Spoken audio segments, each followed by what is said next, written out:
Hello, it's Phillip Taylor from Richmond Green Chambers speaking.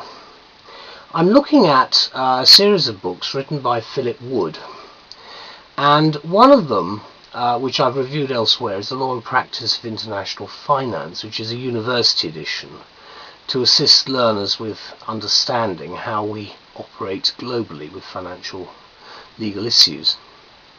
This book, which is just a copy, it's a very heavy book because it's very glossy. If you carry it in a bag, make sure you've got a strong bag, because it really is a very heavy book because it's got a lot of glossy pictures, charts and so on. This is actually Maps of World Financial Law, and it's now in its 6th edition.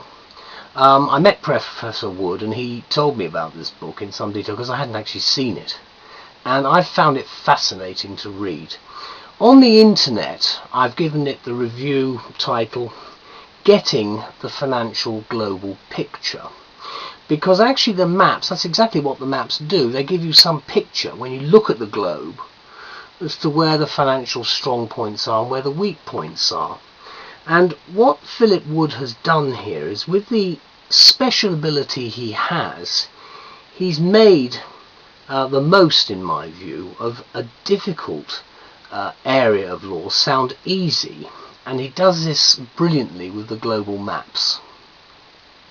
And these global law maps, of course, are covering the world's financial law centres.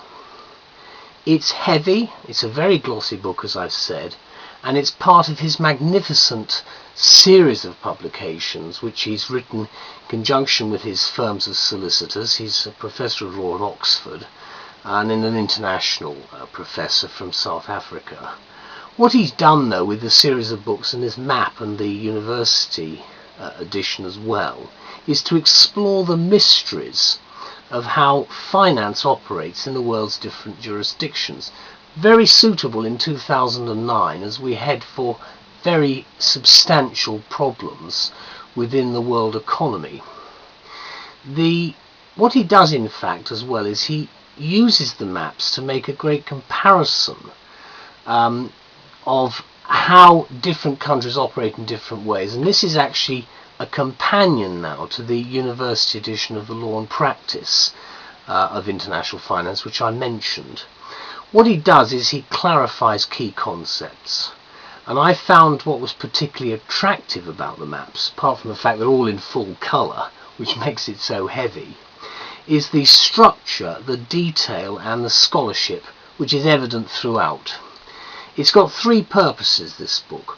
One, to help those who are concerned with comparative financial law on a global scale as an aid to economists with limited availability to accurate legal data. 2, to set out a new set of criteria for a classification or taxonomy of legal systems in world financial law. And 3rd, to rate or grade legal systems on particular legal issues, and that's particularly helpful, I think, at the moment.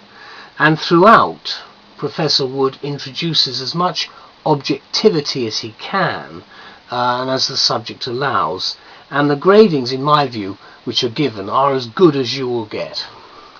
Now, his fellow solicitors, which I referred to, Allen and Overy, have provided valuable research facilities for him, and obviously given him substantial resources to enable him to complete his endeavours with the use of an immense team of dedicated researchers. And these people have been tasked with finding the information and putting it in one place. And that's actually what he's been doing, working with Thomson, Sweet and Maxwell. He rightly says, does Professor Wood, that, quote, "It needs a team to do for law what the Genome Project did for genes," where he keeps as up to date as possible. And at the launch of the new editions, which I went to last year, that's in 2008, he told me to read the preface on each occasion, because that's the giveaway. And he's absolutely right. When you do that, the picture then emerges of the individual books, the maps and the university edition, and the 7 volumes. It tells you what picture is that he's painting. And Wood is so good when it comes to educating with such ease that he does this with his team in such a way that it makes the subject come alive. Now, this particular Maps edition is the 6th edition. It has 25 chapters with summaries at the beginning of each chapter, which is actually very helpful, and an excellent detailed bibliography at the back. However, use the maps with care. It's difficult enough to know about our own jurisdiction, and even more difficult to know about others, and Wood tells us that one map effectively took 10 years to construct, and yet, quote, it still doesn't cover all 320 jurisdictions. So he's indefatigable, he's never giving up with it. He hopes that future editions will build up a more comprehensive set of maps to portray what is actually happening today in our world, as financial flows are much bigger than trade flows, so the amounts involved in international finance are truly enormous. And we've seen that with the downturn and the fact that we're now talking in terms of trillions of dollars or pounds. And as I would expect, the book itself is the visual representation of the knowledge and works of Professor Philip Wood. It's been built up over years, here and abroad, and is rightly the perfect visual tool for international finance for the learner and the practitioner. It's also an academic forerunner of what all learners, as they ask their first questions when embarking on a legal or economic studies, will turn to. What is our jurisdiction and where do we fit in to it all? Obviously that's trying to get the picture. Look no further. This work is the only available series, as I understand it, of maps and charts explaining the information in its simplest pictorial form from the acknowledged master of international finance law. And I wish I had them when I was a student.